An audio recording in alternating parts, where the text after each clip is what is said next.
ছোলার ডালটা আগে সেদ্ধ করে নিয়েছি, তারপরে তেলের মধ্যে জিরে, গোটা গরম মশলা আর শুকনো লঙ্কা ফোড়ন দিয়ে তার মধ্যে মশলা দিয়ে দিয়েছি, আর নারকেলটা আগে একটু ভেজে রেখে দিয়েছিলাম। এবার দেখো সেদ্ধ করা ছোলার ডালটার মধ্যে মশলা কষানো হয়ে গেল, এর মধ্যে আমি ডালটা দিয়ে দিলাম, আর নাড়তে নাড়তে এবার বাকি ডালটাও সবটা দিয়ে দেবো, দিয়ে ভালো করে এটাকে কষিয়ে নেবো। কষিয়ে নিয়ে নামানোর সময় ঘি আর গরম মশলা আর নারকেল যেটা ভেজে রেখেছি একটু লালচে করে সেটাও দিয়ে দেবো। আর একটু মিষ্টি তো দিতেই হয়, নাহলে ছোলার ডাল ভালো লাগে না।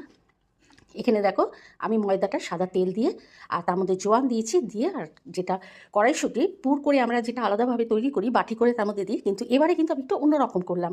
আমি একদম এর সাথে পুরো কড়াইশুঁটিটা মেখে নিয়েছি। কড়াইশুঁটিটা আমি আগে একটু সেদ্ধ করে নিয়েছি, তার মধ্যে আমি আদা দিয়েছি, জোয়ান দিয়েছি, তারপরে একটু ভাজা মশলা দিয়েছি, নুন, মিষ্টি, কাঁচা লঙ্কা সব কিছু দিয়ে পুরটা বানিয়েছি।